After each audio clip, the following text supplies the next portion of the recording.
चलो भाई आज हम अपना टॉपिक को आगे बढ़ाते हैं। जैसे लास्ट क्लास में हमने क्वथनांक में उन्नयन तक बात की थी। क्वथनांक में उन्नयन को हमने कंप्लीट कर लिया था। अब हम उसको आगे बढ़ाते हैं भाई, ठीक है। तो क्वथनांक में उन्नयन में आपने ये भी सीखा था कि विलायक का जो बॉइलिंग पॉइंट होता है वो विलयन के बॉइलिंग पॉइंट से कम होता है, ठीक है ना, क्योंकि विलयन का वाष्प दाब शुद्ध विलायक की तुलना में कम होता है, ठीक है। ये तो था अपने पास क्वथनांक में उन्नयन। इससे आगे बढ़ने से पहले अपन एक क्वेश्चन कर लेते हैं इसका। तो आप एक क्वेश्चन लिखो लिखो 3 ग्राम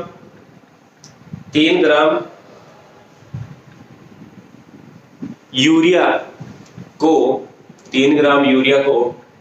360 ml जल में मिलाने से 360 ml जल में मिलाने से प्राप्त विलयन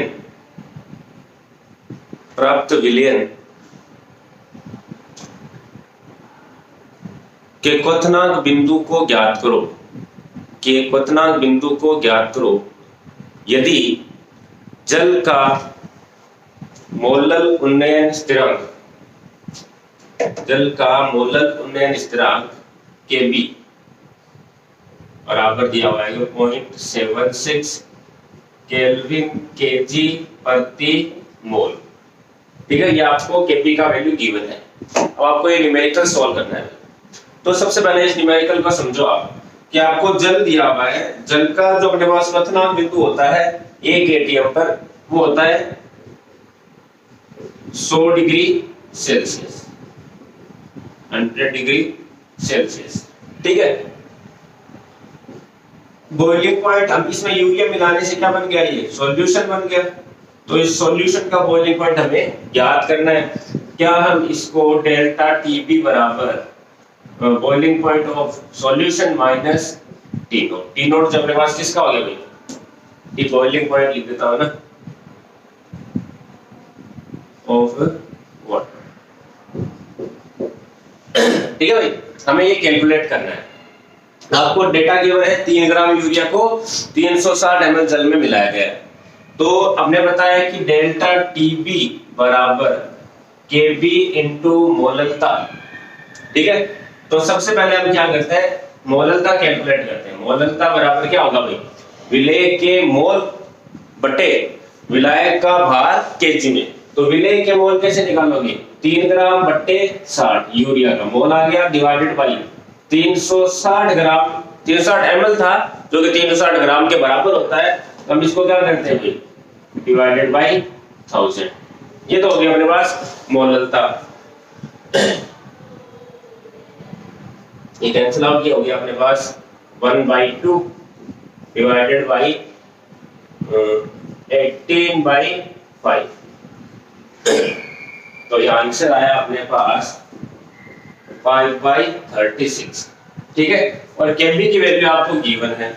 तो डेल्टा टीबी बराबर 0.76 इंटू 5/36, ठीक है ना। यहां से अपन ये टीबी का मान कैलकुलेट करेंगे। तो यह मान अपने पास 10.5 आएगा। डेल्टा टीबी जो है वो आया आपके पास 10.5, ठीक है। टीबी का मान आपको पता है, ये रहा बॉइलिंग पॉइंट ऑफ वाटर। तो अब क्या करें भाई, इसको निकालना है सॉल्यूशन का। टी सॉल्यूशन बराबर क्या करें भाई, डेल्टा टीपी में अपन वाटर वाला ऐड कर देते हैं। तो 10.5 प्लस 100, ठीक है। तो ये आएगा आपके पास 110। तो यह मान अपने पास आ जाएगा 110.5 डिग्री सेल्सियस, जो कि किसका तापमान है, विलयन का, ठीक है। 10.5 डिग्री सेल्सियस से यह मान बढ़ जाता है। तो अब हम अपने नेक्स्ट अणुसंख्या गुणधर्म पे चलते हैं। ये न्यूमेरिकल हमने सॉल्व किया अभी, अब हम नेक्स्ट आगे चलते हैं।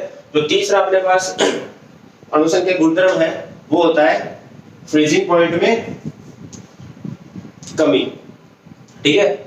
फ्रीजिंग पॉइंट यानी अपने पास हो गया हिमांक में अवनमन। थर्ड प्रॉपर्टी पे आ गया अपन,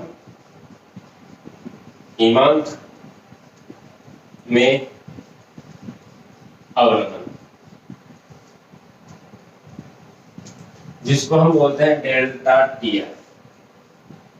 ठीक है भाई, एफ का मतलब फ्रीजिंग पॉइंट। ठीक है, तो फ्रीजिंग पॉइंट में कमी होना उसको बोलेंगे हम हिमांक में अवनमन।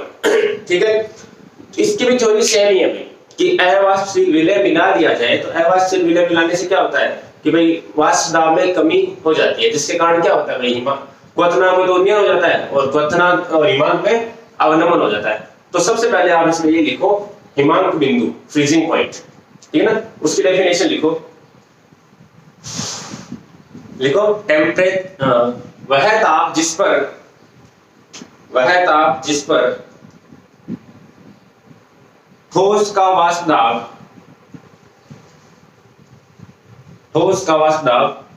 द्रव के वाष्प दाब के बराबर हो जाता है। वह ताप जिस पर ठोस का वाष्प दाब द्रव के वाष्प दाब के बराबर हो जाता है हिमांक बिंदु कहलाता है।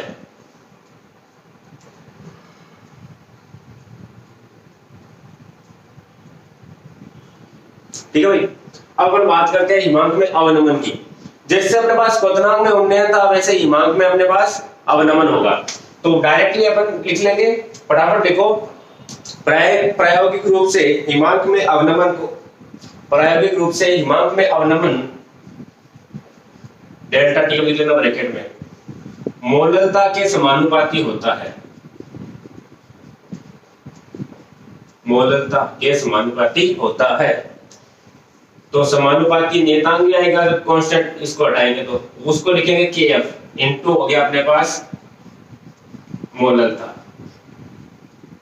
ठीक है भाई, अब देखो क्या है, वही चीज है कि भाई केएफ क्या अपने पास, केएफ को क्या बोलेंगे, मोलल उन्नयन स्थिरांक, मोलल अवनमन स्थिरांक, सॉरी अवनमन स्थिरांक, मोलल अवनमन स्थिरांक। ठीक है, इसको हम क्रायोस्कोपिक नियतांक भी कहते हैं।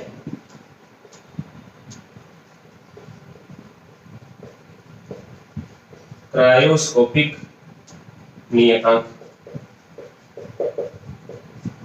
ठीक है, तो दोनों में से कोई भी नाम आ सकता है। इसकी इकाई याद करते हैं अभी, केएफ की इकाई क्या होती है, तो केएफ जो है वो क्या होगा भाई, डेल्टा टीएफ अपॉन मोलैलिटी, मोललता। इसका होता है अपने पास केल्विन और मोललता का होता है अपने पास मोल प्रति केजी। केजी चला जाएगा ऊपर तो ये आ गया अपने पास केजी और ये आ गया अपने पास मोल। ठीक है ना, तो केल्विन केजी प्रति मोल, जो कि अपने पास केबी का इकाई थी सेम टू सेम अपने पास केएफ की होगी। तो आप लिख सकते हो इसको शॉर्ट में केल्विन केजी प्रति मोल, ये यूनिट होगी भाई इसकी इकाई।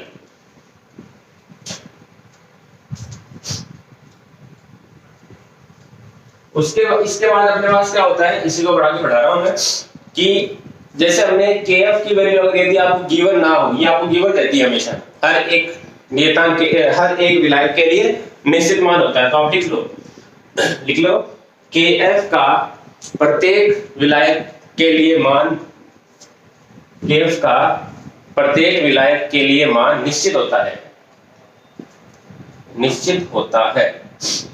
ठीक है, तो देखो भाई यदि आपको केएफ का मान नहीं दिया गया है तो आपको कुछ एक्स्ट्रा डेटा दिया रहेगा जिससे आप केएफ कैलकुलेट कर सकते हो। तो वो क्या है देखना, केएफ बराबर R T F square divided by 1000 into L. L अपने पास क्या होगा, फ्यूजन हिमांक की गुप्त उष्मा। ठीक है, ये एल क्या होगी, हिमांक की गुप्त उष्मा। जैसे हमने लास्ट वाले केबी में कैलकुलेट किया था वैसे अपने पास केएफ के लिए भी होगा। एक फॉर्मूला और लिखा था हमने, केएफ बराबर R TF square divided by 1000 into delta H into चला गया ऊपर मॉलिक्यूलर वेट ऑफ सॉल्वेंट, विलायक का अणु भार। ये दोनों फॉर्मूले हैं जो कि अपने पास केबी केएफ के रहेंगे। तो आप इनको और राइट डाउन कर लो, आपको पूछा जा सकता है इनके बारे में भी।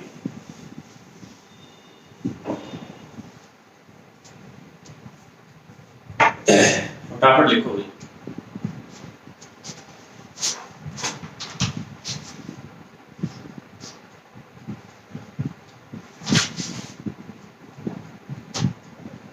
तो जैसे हमने लास्ट वाले टॉपिक में, लास्ट वाले पॉइंट में पढ़ा था केपी के बारे में, कि आपको ये पूछा जाए यदि कि भाई बताओ कि विलेयन का जो अपने पास बॉइलिंग पॉइंट होता है वो शुद्ध विलायक की तुलना में अधिक क्यों होता है, वैसा इक्वेशन अगर आपके पास हिमांक के लिए आए तो किस तरीके से होगा। ये आपको एक होमवर्क है तो आप सोल्व करोगे, ठीक है, सेम टू सेम उसी तरीके से आप सोल्व करोगे भाई। मैं आपको थोड़ा सा एक हिंट दे देता हूं, पहले आप इक्वेशन लिखो। उसी क्वेश्चन को लास्ट टाइम हमने लिखा था कि भाई एक शुद्ध विलायक का क्वथनांक बिंदु विलयन की तुलना में कम होता है ना, समझाइए इसको, जिसको मैंने एंट्रोपी से समझाया था ना, वैसे ही हम क्या कर रहे हैं अभी, आपको एक होमवर्क के रूप में दे रहा हूं मैं, इसको आप समझना। लिखो होमवर्क क्या है, क्वेश्चन लिखो। शुद्ध विलायक का हिमांक बिंदु, शुद्ध विलायक का हिमांक बिंदु विलयन की तुलना में अधिक होता है, समझाइए, है ना। मैं आपको हिंट देता हूं थोड़ा सा, आप लिख लेना मेरे को इसका, जो आपको मैंने समझाया था उसी पूरे उसी वे में आप समझा के मेरे को आप मैसेज करोगे, है ना, सॉल्यूशन इसके बताओगे। मैंने आपको बताया था कि ये अपने पास एंट्रोपी है, ठीक है। ठोस की एंट्रोपी क्या होती है, हम नगण्य मानते हैं, तो इसका मतलब क्या होगा, जैसे अपने पास फिलहाल जो हम लेते हैं वो क्या होता है, द्रव विलयन, है ना, विलयन। ये अपने पास एंट्रोपी, ये हो गया विलायक, जैसे मान लो एक के लिए बता रहा हूं, बाकी आप खुद समझोगे। विलायक लिया, विलायक क्या अपने पास द्रव है, ठीक है। इसकी एंट्रोपी आपने बोल दी कोई S1 है, ठीक है। तो अब जब क्वथनांक में होंगे, क्वथनांक का मतलब क्या हो रहा था, इस द्रव को आप गैस में बदल रहे थे, यानी एंट्रोपी बढ़ रही थी, ठीक है। अब क्या होगा, विलायक को आप ठोस में परिवर्तित कर रहे हो, तो अपने पास क्या होगा, इसकी एंट्रोपी का मान घटेगा, तो द्रव नीचे आएगा ठोस, ठीक है, ऊपर चला जाता है वाष्प, ठीक है। तो नीचे जाओगे आप, तो आप एक 6 पॉइंट ले लो कि भाई ये ले लिया आपने, कि ये हो गया अपने पास विलायक ठोस, ठीक है ना। इसकी एंट्रोपी आपने बोल दी S2, ये विलायक के रूप में। अब आप विलयन के लिए कैलकुलेट करोगे, तो विलयन के लिए कैलकुलेट करोगे तो अपने पास ये वाला मान जो है, ये इसमें कुछ फर्क पड़ेगा भाई। इसमें फर्क कैसे पड़ेगा कि भाई विलायक के अंदर आपने कुछ विलय मिला दिया, तो विलय मिला दोगे उसकी एंट्रोपी बढ़ जाएगी ना। इसका मतलब क्या होगा, इस पॉइंट पर ना होके ये थोड़ी बढ़कर आएगी विलयन के लिए। एंट्रोपी का मान इससे कुछ बढ़कर आएगा, तो अपन इसके लिए अपन विलयन के लिए कैलकुलेट करें तो यहां पहुंच जाएंगे हम, ठीक है। फिर अपन को क्या करना पड़ेगा, इसको ठोस बनाना है, ठोस के लिए सेम टू सेम यहां पर, तो डेल्टा एस का मान बढ़ जाएगा, इसके लिए कम होगा, उसके लिए आप वही सेम डेल्टा टीएफ निकालोगे, टेम्परेचर, है ना। तो ये आपके लिए एक होमवर्क के रूप में है, जिसे आप सोल्व करोगे। उसके आगे अपन चलते हैं चौथी अणुसंख्यक गुणधर्म, लेकिन चौथी अणुसंख्यक गुणधर्म से पहले मैं आपको कुछ और चीजें बताऊंगा जो कि आपको पता होनी चाहिए। तो उस पॉइंट में अपने पास क्या चीज है वो देखते हैं कि भाई आपको जो चौथा अणुसंख्यक गुणधर्म है वो है अपने पास परासरण दाब। लेकिन परासरण दाब पे जाने से पहले मैं आपको कुछ एक्स्ट्रा चीजें और बताऊंगा जो कि अपने काम की चीजें हैं, ठीक है। वो क्या चीज है, वो अपने पास असामान्य अणुसंख्यक गुणधर्म। तो आप हेडिंग डालिए एक असामान्य अणुसंख्यक गुणधर्म, असामान्य अणुसंख्यक गुणधर्म, ठीक है भाई। असामान्य अणुसंख्यक गुणधर्म क्या होते हैं कि जैसे मान लो आप क्या कर रहे हो, वाष्प दाब में अवनमन ज्ञात करना है आपको, वाष्प दाब में अवनमन, सापेक्षिक अवनमन ज्ञात कर रहे हो, तो उसके लिए क्या करोगे, एक तो आप थ्योरेटिकली कैलकुलेट करोगे, ठीक है, और एक आप लैब में जाके प्रैक्टिकल करके आप कैलकुलेट करोगे। तो अपने पास अगर मान लो कैलकुलेट, ये आपने अगर थ्योरेटिकली आपने जो कैलकुलेट किया है उससे, और जो आपने प्रैक्टिकल से तो वैल्यू कैलकुलेट करी है उसमें, अगर दोनों में कुछ डिफरेंस आ रहा है तो इसका मतलब क्या है, कुछ ना कुछ प्रॉब्लम है इसके अंदर। उस प्रॉब्लम को सॉल्व करने के लिए हम क्या करते हैं भाई, असामान्य अणुसंख्यक गुणधर्म पे चलते हैं, ठीक है ना। तो अपने पास असामान्य अणुसंख्यक गुणधर्म किस तरीके से होंगे उसके बारे में पढ़ते हैं। तो सबसे पहले आप इसमें लिखिए एक विलयन के अणुसंख्यक गुणधर्म विलय के कणों पर निर्भर करते हैं, विलय के कणों पर निर्भर करते हैं। यदि विलय को किसी विलायक में मिलाया जाए, यदि विलय को किसी विलायक में मिलाया जाए तो हमेशा ये मिलाए गए कणों की संख्या के बराबर, तो हमेशा ये मिलाए गए कणों की संख्या के बराबर हो आवश्यक नहीं होता है, आवश्यक नहीं होता है। क्योंकि मिलाया गया विलय विलयन में विघटित अथवा संगुणित हो सकता है, विघटित अथवा संगुणित हो सकता है, जिससे कणों की संख्या में वृद्धि अथवा कमी हो सकती है, कणों की संख्या में वृद्धि अथवा कमी हो सकती है, जिससे अणुसंख्यक मान में भी परिवर्तन उत्पन्न हो जाता है, परिवर्तन उत्पन्न हो जाता है। इन्हें असामान्य अणुसंख्यक गुणधर्म कहते हैं, असामान्य अणुसंख्यक गुणधर्म कहते हैं। लिखो आगे, नई लाइन से लिखना। असामान्य अणुसंख्यक गुणधर्म, असामान्य अणुसंख्यक गुणधर्म अणुभार के व्युत्क्रमानुपाती होते हैं, अणुभार के व्युत्क्रमानुपाती होते हैं, ठीक है। ये काम की चीज, आप इसको अंडरलाइन करके थोड़ा ध्यान रखो, इसको वापस समझते हैं, ठीक है। तो उसके नीचे एक लाइन लिखना अणुसंख्यक गुणधर्म, इन अणुसंख्यक गुणधर्म को वांट हाफ गुणांक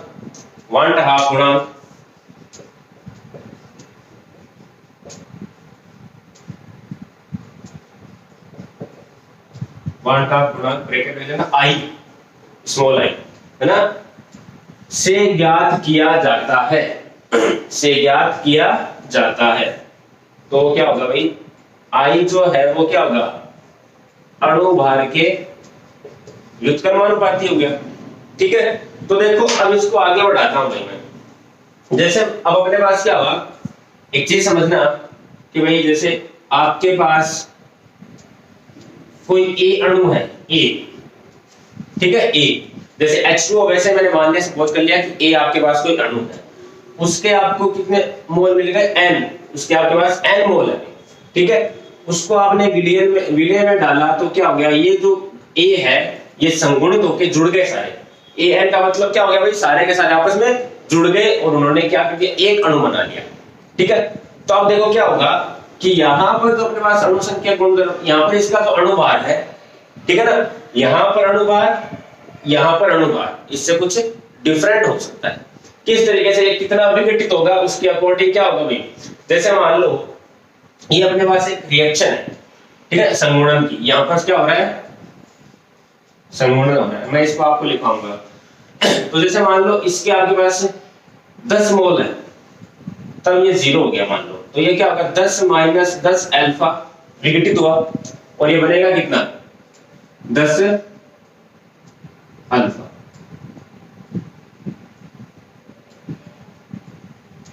टेन अल्फा, ठीक है भाई। इतने अणु हैं इसके, ये विघटित हो जाएंगे, इसमें से माइनस हो जाएंगे, ठीक है।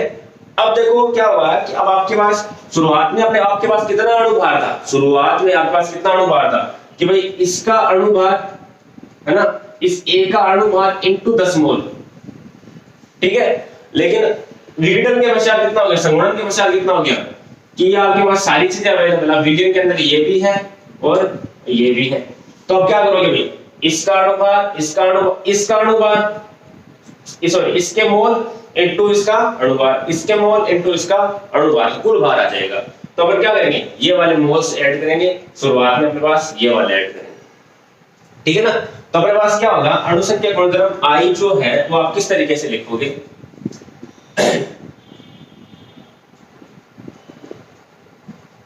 विघटन अथवा संगुणन के पश्चात अणुभार बट्टे विघटन अथवा संगुणन से पहले अणुभार, उल्टा लिख दिया मैंने। ये क्या है, अपने पास जो अणुभार है, जैसे मान लो प्रारंभिक लेके चल रहे हो, प्रारंभिक और विलयन में मिलाने के बाद में प्रारंभिक वाले जो है वो आ जाएंगे नीचे, है ना। ठीक है, सही लिखा मैंने। इस तरीके से अपने पास ये वैल्यू आ जाएगी, बाद में बाद वाले लिख दिया हमने, पश्चात वाले बाद में, ये आ जाएगा अपने पास इसका अणुभार, ठीक है। लिखो फटाफट इसको, सॉरी इसको मैंने उल्टा लिख दिया भाई, विघटन अथवा संगुणन के पहले अणुभार और ये बाद में आएंगे, है ना। पहले जो अणुभार है उसको लिखेंगे हम ऊपर, जो बाद में अणुभार है उसको हम लिखेंगे नीचे, ठीक है। थोड़ा सा करेक्शन कर लेना भाई। फिर आगे बढ़ते हैं, ये तो हो गया अणुभार। अब अणुभार और मोल जो होते हैं वो क्या होते हैं, एक दूसरे से व्युत्क्रमानुपाती। कैसे देखना, मोल बराबर भार बट्टे अनुपात, ये एक दूसरे के व्युत्क्रमानुपाती है। तो अगर आप आई को मोल के रेस्पेक्ट में कैलकुलेट करना चाहो तो क्या होगा भाई, एक दूसरे के व्युत्क्रमानुपाती है, इसका मतलब क्या होगा, पश्चात बाद वाले तो आ जाएंगे मोल ऊपर और पहले वाले आ जाएंगे नीचे। तो आप यहां लिख सकते हैं विघटन अथवा संगुणन के पश्चात मोल बट्टा विघटन अथवा संगुणन से पहले मोल, ठीक है भाई। इस तरीके से देखो, आप देखो किस तरीके से आप बताता हूं मैं, थोड़ा यहां पर देखो। पहले जो अणुभार था इसको आप क्या लिखोगे, अणुभार है तो आप अणुभार की जगह क्या लिख दोगे, अणुभार जो है भार बट्टा मोल आ गया ना। तो ये वाला जैसे अणुभार की जगह मैं क्या लिख रहा हूं, ये आया भार बट्टे मोल, समझना भाई, भार बट्टे मोल लिखा। और यहां पर भी क्या लिखोगे भाई, भार बट्टे मोल, ठीक है ना। तो भार तो जो हमारे पास मान लिया कि समान है भाई, ये 1/1 मोल हो गया, ठीक है। अब देखो मोल जो है ये वाला चला जाएगा ऊपर और ये वाला आ जाएगा नीचे। तो यानी ये क्या होगा, विघटन अथवा संगुणन के पश्चात मोल है वो तो चले गए ऊपर और ये पहले वाले आ गए नीचे, ठीक है। इस तरीके से अपने पास अणुभार वाले में, अणुभार और मोल वाले में ये दोनों एक दूसरे के अपोजिट होंगे, ठीक है भाई।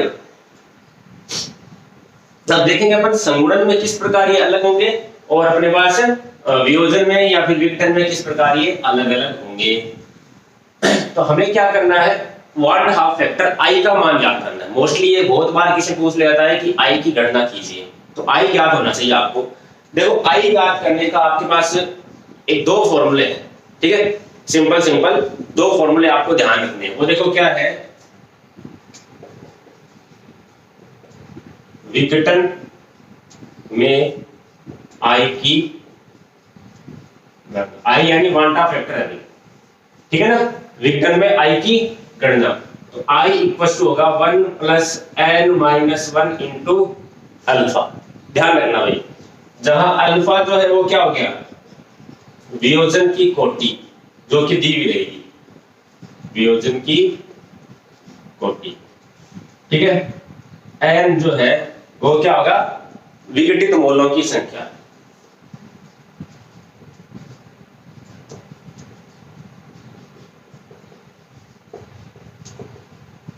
विघटित मोलों की संख्या।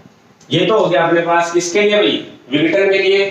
और संगुणन के लिए भी लिख देते हैं, संगुणन के संगुणन में आई की गणना। तो वो क्या होगा भाई, उसका फॉर्मूला है I equals to 1 + 1 upon n - 1 into alpha. वही सेम यहाँ पर वियोजन की जगह क्या हो जाएगा, अल्फा, संगुणन की कोटि, संगुणन की कोटि, ठीक है। और यहाँ क्या हो जाएगा, n क्या हो जाएगा, संगुणित मोल, ठीक है। अल्फा का मान दिया हुआ रहेगा, n आपको कैलकुलेट करना है, और n कैलकुलेट करना मैं आपको अभी सिखा दूंगा। n और अल्फा के बारे में बहुत सारी चीजें मैं आपको बताऊंगा अभी, लेकिन आपको फॉर्मूले ये दो ध्यान रखने हैं। आपको ये चीज चेक करनी पड़ेगी कि संगुणन कब हो रहा है और वियोजन कब हो रहा है। वियोजन का मतलब क्या हो गया, एक अणु टूट जाएगा 3 या 4 या 2 में, ठीक है। जहां पर टूटना हो रहा है वो तो विघटन, विघटन या फिर अपने पास क्या हो गया भाई, टूटना, है ना, वियोजन, ठीक है। संगुणन में क्या होता है कि भाई 2 या 3 अणु जो है वो आपस में जुड़ जाते हैं। जैसे क्या हुआ, 3 अणु आपने लिए, है ना, तीनों अणु को आपने क्या करा भाई, विलय के अंदर डाला, विलायक के अंदर डाला। विलायक के अंदर डालोगे तो क्या हो गया, तीनों अगर आपस में जुड़ गए, है ना, तो वो क्या हो गया, संगुणन, ठीक है ना। वियोजन का मतलब क्या हो गया, आपने एक अणु डाला, वो एक अणु जैसे आपने विलायक के अंदर डाला वो 3 या 4 या 2 में टूट गया, तो वो हो गया विघटन, ठीक है ना। तो आपको n और अल्फा का मान बता देता हूं कि किस तरीके से ज्ञात करना है। देखो भाई, अल्फा का मान, है ना, तो आप लिखो नीचे अल्फा की गणना। कुछ 2.2-3 पॉइंट है वो आपको ध्यान रखने हैं अल्फा की गणना में। देखो क्या होता है,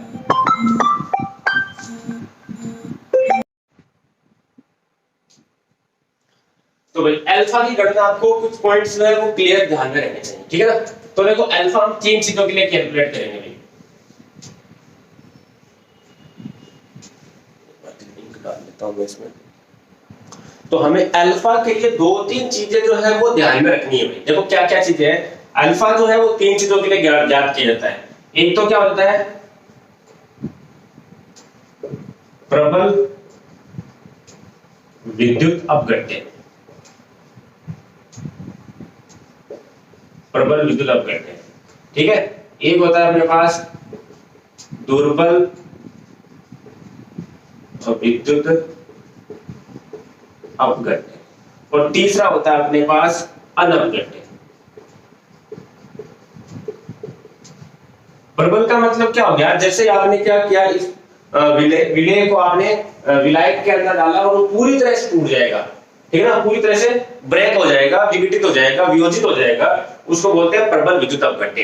प्रबल विद्युत अपघट्य के लिए अल्फा का मान जो होता है वो 100% होता है भाई। 100% यानी अल्फा इक्वल टू कितना हो गया भाई, 1, है ना।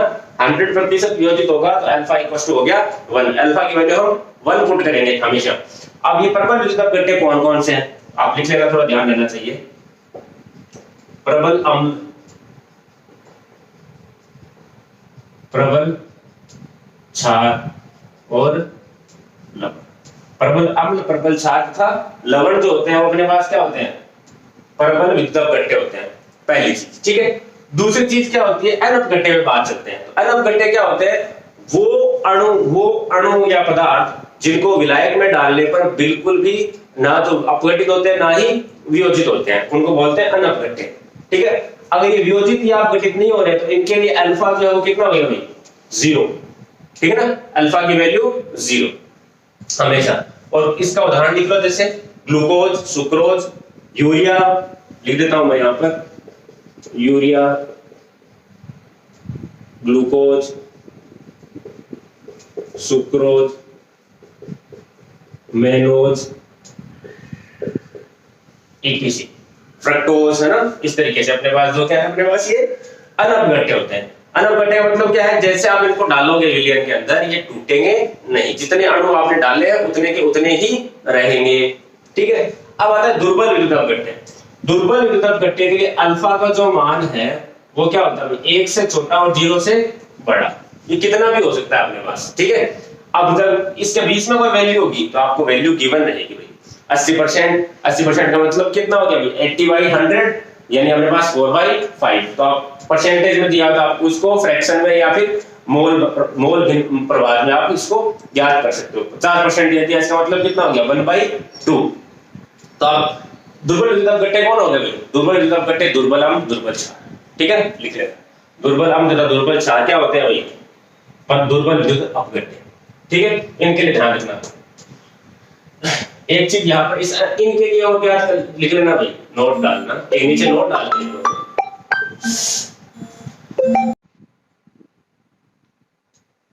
ठीक है। नोट में आप क्या लिखोगे? नोट में लिखना आप लिखो भाई, प्रबल विद्युत अपघट्य के लिए, प्रबल विद्युत अपघट्य के लिए I का मान n के मान के बराबर होता है। I का मान n के मान के बराबर होता है। आपको कैलकुलेट करने की जरूरत नहीं, आपने n कैलकुलेट कर लिया, I के बराबर होगा, ठीक है। दूसरा लिखो, अनपघट्य के लिए I का मान, क्वांट ऑफ फैक्टर का मान, अनपघट्य के लिए I का मान हमेशा इकाई होता है, इकाई यानी एक, हमेशा एक होता है। देखो कैसे, I = 1 + n - 1 × अल्फा। अगर आप अनपघट्य, इसका मतलब अल्फा का मान कितना है भाई? 0। यहां पुट करोगे तो ये पूरी वैल्यू क्या होगी? 0 बचा क्या? 1। उसमें क्या होता है भाई? 1/, होता है। I अल्फा से मल्टीप्लाई करोगे यानी 0 से, तो बच गया कितना? 1। तो अनपघट्य के लिए आप ध्यान रखना हमेशा, जैसे आपको दिख गया, आपको कैलकुलेट नहीं करना है, आप आंख बंद करके बता देना डायरेक्ट कि इसके लिए I = 1 होगा। अगर प्रबल विद्युत अपघट्य है तो आप डायरेक्टली n का मान I के मान के बराबर होता है। इनकी वैल्यू डिफरेंट हो सकती है, ठीक है। थर्ड नोट और लिखना, इसी में थर्ड पॉइंट लिखना नोट में, वो क्या होता है लिखना। देखो वियोजन के लिए, ये इंपॉर्टेंट पॉइंट है, थोड़ा सा कई बार पूछ लेता है, वो तो अपने पास काम आता है, वो कई बार एग्जाम में पूछ लेता है, ठीक है। लिखो वियोजन के लिए I का मान हमेशा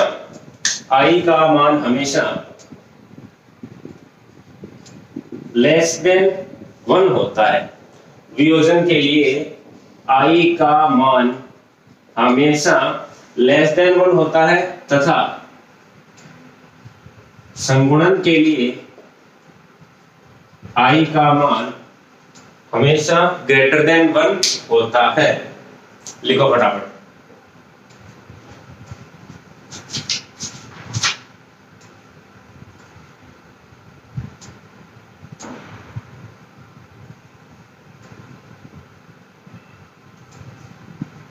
ठीक है, आगे चलते हैं।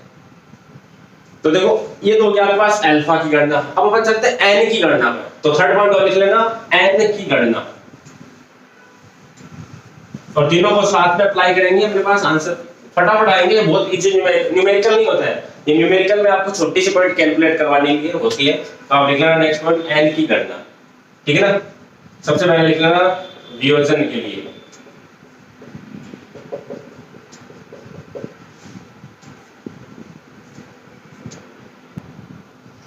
तो वियोजन के लिए अपने पास n के मान की गणना करनी है भाई।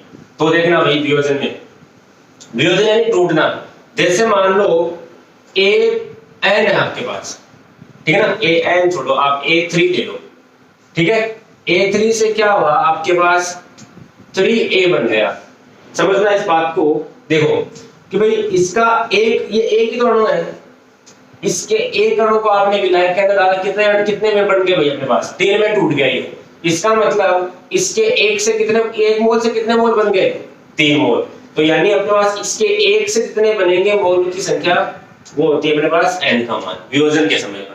तो आप लिखो, और इसके नीचे एक लाइन लिख लेना जो आपको ध्यान में रखनी है, वो क्या होगी, यहां तक लिखो, तब तक मैं लिख देता हूं।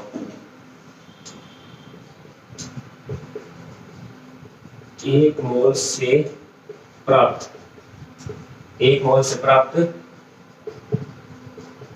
मोलों की संख्या, ठीक है भाई। ये तो हो गया अपने पास वियोजन के लिए। संगुणन के लिए लिख देता हूं मैं यहां पर, संगुणन पे चलते हैं, ठीक है। तो संगुणन के लिए आपको क्या ध्यान रखना है, संगुणन का मतलब ये हो गया कि जब अणु जो है वो आपस में जुड़ना स्टार्ट हो जाएंगे। तो देखते हैं किस तरीके से अपने पास, कि जैसे मान लो आपके पास ये है 3a, आपस में जुड़ के बन गया a3, तो ये संगुणन हो गया अपने पास। अब इसके लिए क्या करना है, n का मान ज्ञात करना है। तो देखो भाई, अपने पास क्या होगा, इसके 3 मोल से इसका 1 मोल बना है, ठीक है ना। संगुणन में उल्टा होगा भाई, जैसे वियोजन में आपने इधर से इधर चेक कर रहे थे, संगुणन में हम इधर से इधर चेक करेंगे। तो देखो इसका 1 मोल बनाने के लिए, इसका 1 मोल बनाने के लिए कितने मोल की जरूरत पड़ी? 3 की। तो वो क्या होगा अपने पास? संगुणन। तो इधर से चलते हैं, 1 मोल के लिए 3 मोल की जरूरत पड़ी, तो वो पॉइंट पर इधर लिख देता हूं। 1 मोल बनाने के लिए आवश्यक मोलों की संख्या, 1 मोल बनाने के लिए मोलों के लिए आवश्यक मोलों की संख्या n कहलाती है। तो यहां पर n इक्वल टू कितना आ गया? n equal to 3। ये हर बार आए जरूरी नहीं है भाई, ठीक है। तो एक न्यूमेरिकल के थ्रू समझते हैं।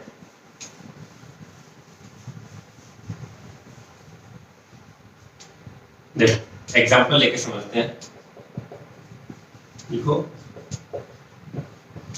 K2SO4 के लिए I की गणना कीजिए, ठीक है ना। K2SO4 के लिए I की गणना कीजिए। तो देखो किस तरीके से, सबसे पहला काम आपको क्या करना है, देखो बहुत सारी चीजें बता रहा हूं। K2SO4 को आप क्या करो, सबसे पहले ब्रेक कर दो भाई, एक संतुलित अभिक्रिया रहनी चाहिए। K2 यानी 2K प्लस SO4 माइनस 2 में टूटेगा, ठीक है भाई। पोटेशियम में +1 रहता है, 2 + 1 आगे 2 गिर गया, SO4 में -2 होता है, ठीक है। ये इस तरीके से पूरी तरह वियोजित हो गया। अब देखो इसका 1 मोल है, इसके 1 मोल से 2 मोल तो इसके और 1 मोल इसका, 3 मोल में टूट गया, ये 3 आयन प्राप्त हो गए, ठीक है ना। कहने का मतलब ये हो गया, इस 1 से आपको 2 तो K प्लस के आयन और 1 SO4 -2 का आयन प्राप्त हुआ, ठीक है। तो टोटल कितने आयन मिले आपको? क्या देखो सबसे पहली बात, ये वियोजन हो रहा है, टूट रहा है, तो इसका मतलब क्या हो गया भाई? ये वियोजित हो रहा है, वियोजन हो रहा है, ठीक है। इसके 1 मोल से कितने मोल बन गए? 3। 1 मोल से प्राप्त अणुओं की, परमाणु या फिर कणों की संख्या को हम बोलते हैं वियोजन के लिए I का मान। तो n इक्वल आ गया 3।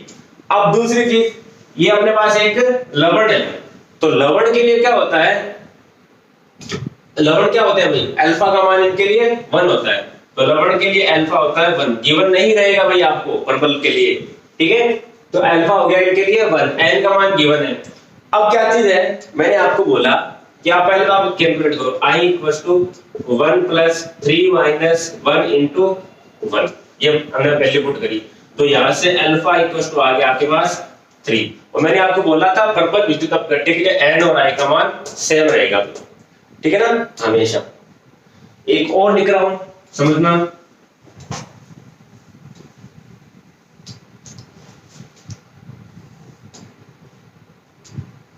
सॉरी, एक चीज थोड़ा वो चेंज करना भी, जहां पर हमने वियोजन के लिए I का मान लिखा था ना <1, उसको >1 कर लेना, और संगुणन के लिए I <1 थोड़ा चेंज कर लेना। ये है वियोजन और ये संगुणन, ठीक है, थोड़ा चेंज कर लेना उसमें। इक्वेशन और लिखते हैं।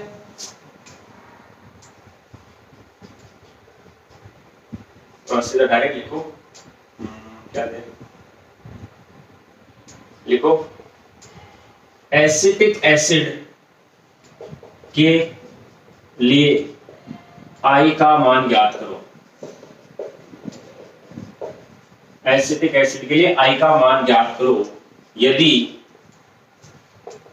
30% वियोजित होता हो, यदि 30% वियोजित होता हो। तो सबसे पहला काम क्या करोगे, रिएक्शन लिखो, CH3COOH, जो किसमें ब्रेक होगा भाई? H+ निकल जाएगा इसमें माइनस, और ये आ गया H+। इसके एक अणु से 2 आयन बन गए भाई, ठीक है, 2 आयन बने, यानी n का मान कितना हो गया भाई? n = आ गया 2, ठीक है। अब देखो आप फॉर्मूला लगाओगे, I = 1 + n की वैल्यू आ गई 2 - 1 × अल्फा, अल्फा 30 आता है, तो इसको आप क्या करोगे, फ्रैक्शन में कन्वर्ट करोगे, तो 100 का डिवाइड कर दोगे भाई, तो ये आ गया आपके पास 3/10 या 3.333, सॉरी हाँ 3/10, ये वैल्यू आएगी आपके पास, अल्फा का वैल्यू आ गया आपके पास 3/10, ठीक है, इससे आप कैलकुलेट कर सकते हो, है ना।